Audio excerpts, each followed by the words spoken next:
Preview.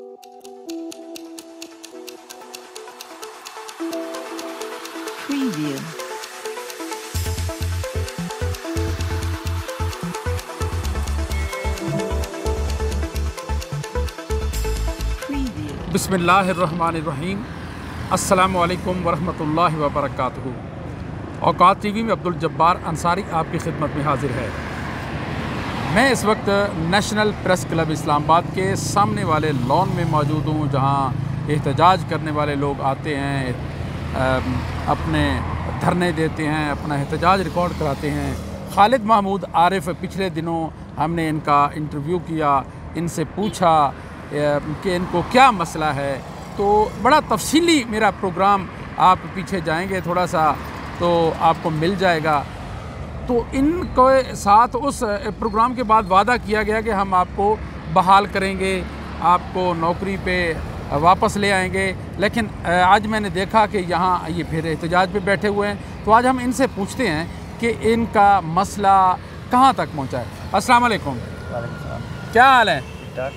हाँ, खालिद महमूद आरिफ, बताइए कि आप पहले शॉर्ट सा ये बता दीजिए कि हालांकि वीडियो तो हमारी पड़ी है कि आपको किस महकमे से निकाला गया है, फिर हम अगली बात करेंगे। अच्छा, ये जो मेरे साथ जाती हुई है ये पाकिस्तान एयरफोर्स ने की है। कॉन्स्टिट्यूशन ऑफ पाकिस्तान हमें आज़ादी देता है, तो ये कौन सा आज़ाद मुल्क है जिसमें मैं एयरफोर्स के हाथों जुल्म का निशाना बनाऊँ। तो जब मैंने पहली दफ़ा यहाँ पे प्रोटेस्ट किया था तो उसमें एयरफोर्स के ऑफिसर ने मुझे कॉल की थी कि आप उनका नाम बताएंगे? जी, विंग कमांडर अली नवाज साहब थे। उन्होंने मुझे कॉल की थी कि हम जो है ना आपका मसला 4 दिन में हल करते हैं, आप यहाँ से अपना बैनर ले जाएं, क्योंकि ये जो बैनर है ये इनके कम्प्लीटली अगेंस्ट है कि सिविल में तो बहुत कुछ हो रहा है, तो ये उन मुनज़्ज़म इदारों में हो रहा है जो ख़ुद को कहते हैं कि हम डिसिप्लिन और कानून के पसदार हैं, लबरदार हैं। बिल्कुल ऐसे ही है कि जहाँ पे कानून के बगैर कुछ भी नहीं होता। तो ये जो मेरा सब काम कानून के मुताबिक होते हैं। बिल्कुल, लेकिन मेरे केस में इन्होंने मेरे साथ ज़ातियात शुरू की हुई है, क्योंकि सारे जो है इस केस में अफसर जो है ना वो मुजरिम है। जो मुझे इन्होंने 4 दिन का टाइम दिया था कि आपका मसला हल होगा, वो इसलिए इन्होंने दिया था कि मुझे उन्होंने धोखा दिया, क्योंकि यहाँ पे वर्ल्ड राइट ह्यूमन डे था 10 दिसंबर को, जो कि हर 10 दिसंबर को मनाया जाता है। यहाँ पे बहुत से लोग आए थे जिनके साथ आईएसआई ने या फ़ौज ने नाइंसाफ़ियाँ की है या जुल्म किया है, वो उनकी गलतियाँ हैं या नहीं हैं। जो हर जगह पे इंसाफ की आवाज़ उठाता है तो इसका मतलब ये होता है कि उसकी गलती नहीं है। जिसकी गलती होती है वो किसी भी फोरम पे नहीं जाता, उसको पता होता है कि अगर मेरा कोई थोड़ा सा सबूत मेरे खिलाफ आ गया तो मैं जो है ना मैं मुजरिम साबित हो जाऊंगा, मैं ये हो जाऊंगा फलावना। तो जो उस दिन यहाँ पे 10 दिसंबर को वर्ल्ड ह्यूमन राइट डे था, अगर मेरा बैनर यहाँ पे उस दिन लग जाता तो ये इनके कंप्लीट अगेंस्ट में चला जाता कि तुम लोगों ने अपनी कम्युनिटी के बंदे के साथ ऐसा बदतरीन सलूक किया है जिसकी मिसाल ना तो दुनिया की तारीख़ दे सकती है, ना मुहज़्ज़ब कौम दे सकती है, और ना कि इस्लामी तारीख़ को अगर रिवाइज़ किया जाए तो इस्लामी तारीख़ में भी ऐसी कोई मिसाल नहीं मिलेगी, क्योंकि ये मुल्क इस्लामी है। जब यहाँ पे कोई मुजरिम हो जाता है, साबित होता है या उस पर जुर्म साबित हो जाता है, तो उसके ऊपर ये अंग्रेज़ का कानून भी अप्लाई कर देते हैं, पाकिस्तान का कानून भी अप्लाई कर देते हैं, और इस्लाम भी वहाँ पे इनको याद आ जाता है कि इस्लाम लेकिन में भी कानून और ये सारी चीज़ें किस पे अप्लाई होती हैं? हमारे मुल्क में मोस्टली कमज़ोर तबके पे, गरीब पे।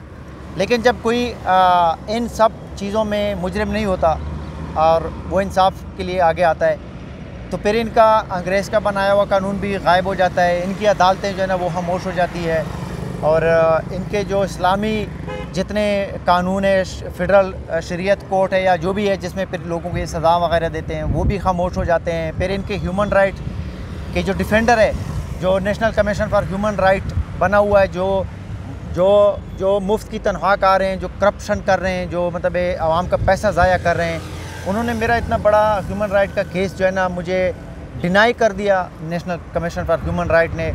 और उन्होंने ये लेकर कि आपका केस जो है ना वो सुप्रीम कोर्ट में लगा हुआ है, उसमें हम इंटरफेयर नहीं कर सकते। लेकिन यही ह्यूमन राइट का केस अगर किसी गरीब तबके का होता है तो वहाँ पे फिर ये नहीं देखते कि ये इसका केस जो है ना वो हाई कोर्ट में चल रहा है या सुप्रीम कोर्ट में चलता है, वहाँ पे ये इंटरफेयर कर देते हैं।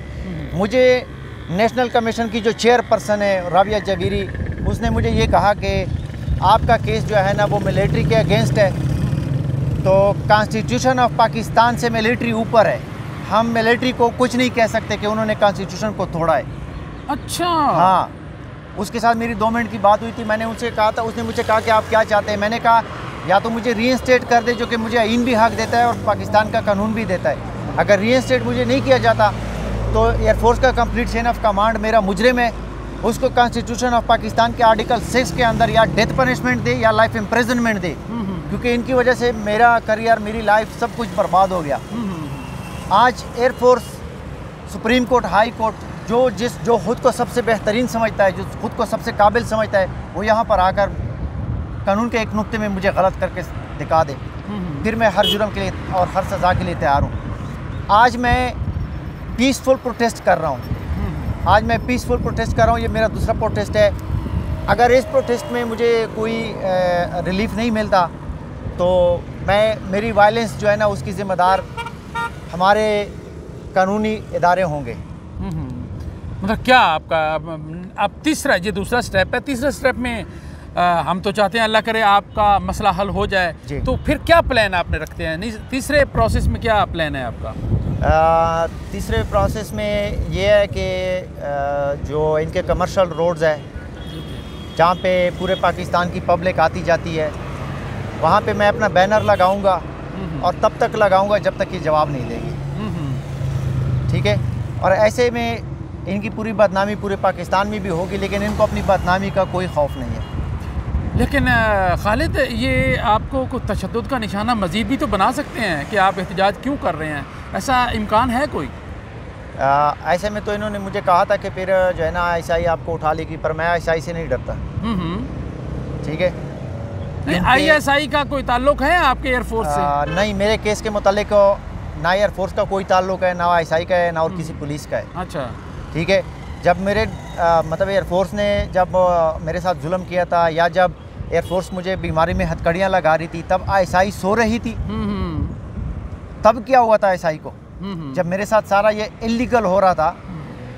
नहीं तो वो तो ISI का तो मसला ही नहीं था। एयरफोर्स अलग एक डिपार्टमेंट है, ISI का अलग डिपार्टमेंट है। हाँ, तो ISI कैसे हरकत में आती है? हाँ, उसका जवाब ये है कि जब ऐसा कोई केस होता है जिसमें एयरफोर्स ने या आर्मी ने किसी के साथ जुल्म किया होता है, तो उनका गंद ISI छुपाती है। अगर ISI नहीं छुपा सकती तो ये पुलिस से हेल्प लेते हैं। तो ये जो तीनों इदारे हैं, ये कौन कौन से? मिलिट्री, ISI और पुलिस, इन तीनों ने पूरे पाकिस्तान में जो है ना इंसाफ को नापैद किया हुआ है। नहीं, मिलिट्री और ISI तो एक ही बात है ना? एक ही बात है, लेकिन जो ISI है वो सिविल कपड़ों में होती है। अच्छा। ठीक है? सारा चोरी का काम, चोरों का काम ISI करती है। ठीक है? और इनकी मिसाल यही है कि जब हाई कोर्ट में मुझे इंसाफ मिलने वाला था। आप पूरी ISI को मुर्द इल्ज़ाम नहीं ठहरा सकते मेरे ख्याल के मुताबिक। उसमें मतलब हर इदारे में अच्छे बुरे लोग होते हैं, तो उसमें जो लोग खिलाफ कानून कोई काम करते हैं वो तो ठीक है, उन काबिल गिरफ्त हैं, उनका भी होना चाहिए, लेकिन सारे इदारे को मेरा ख्याल है नहीं ऐसा कहना चाहिए। तो ये सलूक सारे इदारे नहीं किया है। अच्छा। अगर आप कहते हैं कि सारे इदारे को आप ब्लेम ना करें, तो जब मुझे हाई कोर्ट ने इंसाफ देना था, हाई कोर्ट इंसाफ मुझे देने वाला था, तो ISI को क्या ज़रूरत थी कि उन्होंने वकील को डराया, जज को डराया और मेरा केस डिसमिस करवाया? ये क्या जज को नज़र नहीं आया? ISI को नज़र? ISI ने क्यों इंटरफेयर किया? ISI इसका जवाब दे सकती है। अच्छा, मुदाखलत हुई है? जी हुई है, लेकिन जब मेरे साथ एयरफोर्स ये सलूक कर रहा था, तो इसका मतलब एयरफोर्स के लोगों ने ISI को हेल्प ली है। हाँ। तो फिर जब मेरे साथ ये सलूक हो रहा था, जब ये हथकड़ियाँ मुझे लगी थी, तो इसमें पूरा चेन ऑफ कमांड को पता था कि इसको हथकड़ियाँ लगी है, हमने लगाई है। कोई सिविल में 2 नंबर काम नहीं हो रहा था कि छुप जाए। मिलिट्री काम था, रिकॉर्ड के मुताबिक था। इसके सारे सबूत भी है, मैंने दिखाए। और इसमें यह है कि जो मुझे जब हथकड़ियाँ लगाई थी, मेडिकल रिपोर्ट अनफिट थी, तो ISI को वहाँ पे होश नहीं आया था, या ISI सो रही थी। बहुत से लोग कहते हैं, ISI कहती कि हम इतने तेज़ हैं, हम इतने तेज़ हैं। तुम्हारे नीचे एक इलीगलिटी हो रही है, तुम्हें उसका नहीं पता, तुम और क्या कर सकते हो? और मैं इससे ज़्यादा इस पर बहस नहीं करना चाहता। मेरे मुजरिम है मिलिट्री, एयरफोर्स, ISI और पुलिस, सिविल पुलिस, ये चारों मेरे मुजरिम हैं। ठीक है? और मैं इससे आगे ज़्यादा बात नहीं कर सकता। अगर ये कहते हैं कि हम मुजरिम नहीं है, तो फिर इसका जवाब दें। क्या चाहते हैं आप? मैं ये चाहता हूँ, मैंने पहले भी कहा है, मैंने अपने डिपार्टमेंट से हर एप्लीकेशन में यही कहा है कि मैं गरीब हूँ, मुझे पाकिस्तान का कानून, आइन, दुनिया का हर कानून मुझे अपनी जॉब पे बहाल करने का हक देता है। पाकिस्तान एयरफोर्स जो है वो पूरी कौम की है। ठीक है? और पाकिस्तान का आईन हर पाकिस्तानी को ये हक देता है कि आप आर्मड फोर्सेस ज्वाइन करें, आप अपनी खदमात अगर वहाँ पे दे सकते तो आप दें। मैं वहाँ पे कैपेबल हूँ अपनी खदमात देने के लिए, और मैंने 12 साल भी जो दिए थे, क्लीन रिकॉर्ड था मेरा सर्विस का, उससे ये पता चलता है कि मैं अपने मुल्क के साथ कितना वफ़ादार था। लेकिन इस सलूक ने मेरी वफ़ादारी को भी निशाना बनाया, मेरे हर हुलूस को निशाना बनाया। अगर कोई कहता है कि ये बहुत मामूली सी बात है तो उसको मैं ख़ुद इस सलूक का निशाना बनाता हूँ, फिर उससे मैं ये पूछता हूँ कि अभी आपकी बर्दाश्त कितनी है।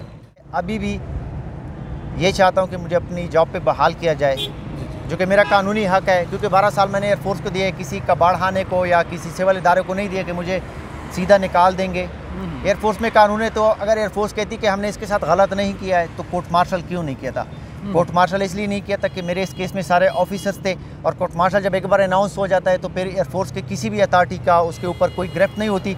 तो इसलिए अफसर्स निकलने वाले थे, अपने अफसर्स को बचाने के लिए मुझे कुर्बानी का बकरा बनाया, क्योंकि मैं गरीब था। हर किसी को, हर पाकिस्तानी को पता है कि पाकिस्तान में कानून और सज़ा सिर्फ गरीब के लिए है, ठीक है, लेकिन फिर भी सब लोग अंधे हैं और वो नहीं देखते। मुझे पाकिस्तानियों से इस मामले में बहुत गिला है कि अगर कोई यहाँ पे इंसाफ के लिए खड़ा हो जाता है तो ये उस पर भी सवाल उठाने शुरू कर देते हैं कि ये ऐसा है, ये वैसा है। अगर किसी को भी शक है तो मैं यहाँ पे खड़ा हूँ, मेरे पास सर्विस कार्ड भी मौजूद है, लेकिन जब एयरफोर्स से किसी को निकालते हैं तो सर्विस कार्ड ले लेते हैं। तो अब ये मेरी काबिलियत है या उनकी नालायकी है, ये भी उसका सबूत है कि ये उनकी कितनी नालायकी है और उन्होंने किस हद तक मेरे साथ कानूनी नाइंसाफ़ी की है। अगर उन्होंने ये सलूक किया है तो उन्होंने बाकी कितना सलूक बदतरीन किया होगा। और इस दौरान उन्होंने ये भी किया था सर कि मेरी एक पेमेंट मुझे दे देते थे, 3 होल्ड कर देते थे, मुझे इकोनॉमिकली प्रेशराइज करें। जी, इकोनॉमिकली मुझे प्रेशराइज करने के लिए, हरास करने के लिए। दौरान सर्विस भी ऐसा होता रहा है? जी। Oh very sad. ये 2019 से कर रहे थे और 2020 में उन्होंने मुझे फिर सर्विस से विदाउट बेनिफिट रिमूव किया। किस बेस पे मुझे विदाउट बेनिफिट रिमूव किया?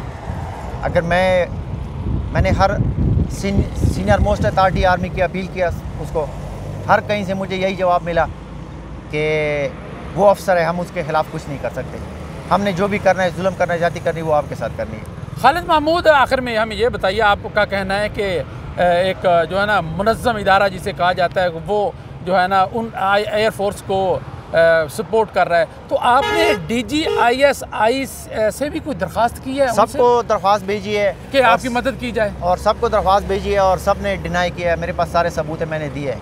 अच्छा जी जी जी। जो हमारा joint chief of army staff होता है, chairman joint chief of army staff, ये पूरे तीनों मिलिट्री का, तीनों इदारे जो मिलिट्री के, आर्मी, एयरफोर्स, नेवी, इसका हाँ, इसका एडमिनिस्ट्रेटिव हेड होता है वो।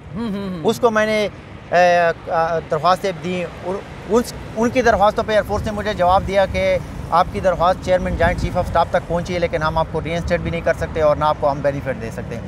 और उसके बाद जब मैंने कई दफ़ा चेयरमैन के ऑफिस से कोई कॉल आई आपको कि आपकी दरख्वास्त आई है और उस पर ये काम हुआ है, इतना अमल दरामद हुआ? नहीं, इस तरह की कोई कॉल मुझे नहीं देते थे। अच्छा। क्योंकि सारा ये इलीगल कर रहे थे, सब कुछ इलीगलिटी के सारे मेरे पास एविडेंसेज है। अच्छा अच्छा अच्छा जी। खालिद महमूद आरिफ की गुफ्तगू आपने सुनी, तो हमारी हमदर्दियाँ, हमारे मुल्क के जो आम लोग हैं उनकी हमदर्दियाँ खालिद महमूद आरिफ के साथ हैं, कानून के साथ हैं कि जो भी किया जाए कानून के मुताबिक किया जाए। और इनका कहना है कि कानून को देखा जाए तो मुझे बहाल किया जाना कानूनन दुरुस्त है, ज़रूरी है। अब्दुल जब्बार अंसारी को नेशनल प्रेस क्लब इस्लामाबाद से इजाज़त दीजिए। अल्लाह हाफिज़।